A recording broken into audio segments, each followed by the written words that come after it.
Hi there. Hi. My name's Viv Thomas. I'm cameraman for the Kaya project. I work with ACE as well. Can you tell me who you are, please? My name is Sue Stackhouse. And what brings you to site? Well, I was born here in Cardiff. I was born in Grangetown, 1956. Fortunately for me, some of my uncles still live here. And one of my uncles is very interested in archaeology and history. And on the day the notice came out about this dig, he sent it to me by email because he knew I'd be interested.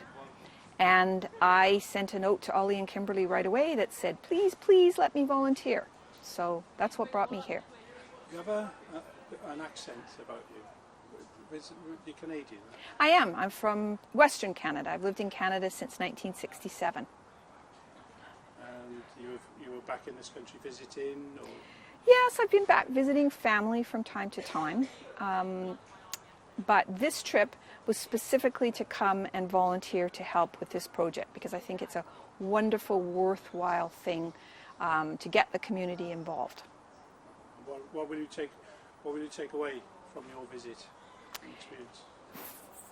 From this visit, well, I've learned a lot. I've learned my own physical limits, what I can and can't do, but the most important things, I think that they're little things really, but how to tell when you get a piece of something orange that you think might be pottery, how to tell whether it's pottery or a bit of orange stone by knocking it on a trowel and listening to so practical things like that that I've learned a lot about in the process of taking core samples and gridding out the trench, and so I've learned a lot in that way. But I think the most important thing that I've learned, honestly, is the good that this project is trying to do, and I think doing, having positive effects in this community.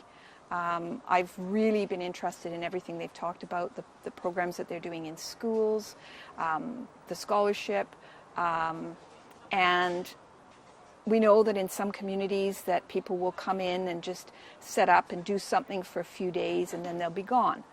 And a community can get cynical when you need to be embedded in the community. You need to become a part of the community. And I think that eventually is what is going to make this a long-term success. So I hope that the funding can continue for a long time. It's consistency, isn't it? It is. It's really important.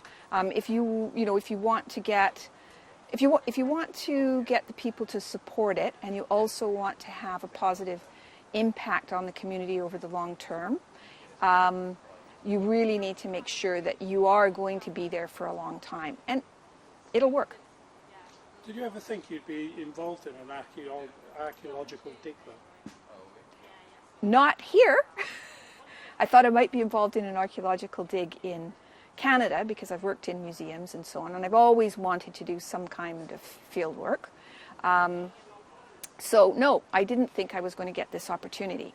And so I'm really thankful to my uncle for realizing that I was passionate enough with 2 weeks' notice to find a cheap flight and a cheap place to stay that's on a bus route, and here I am. Open archaeology. That's it. Well, thank you very much for taking the time to sit in front of the camera. All right. Appreciate it. Thank you. You're welcome.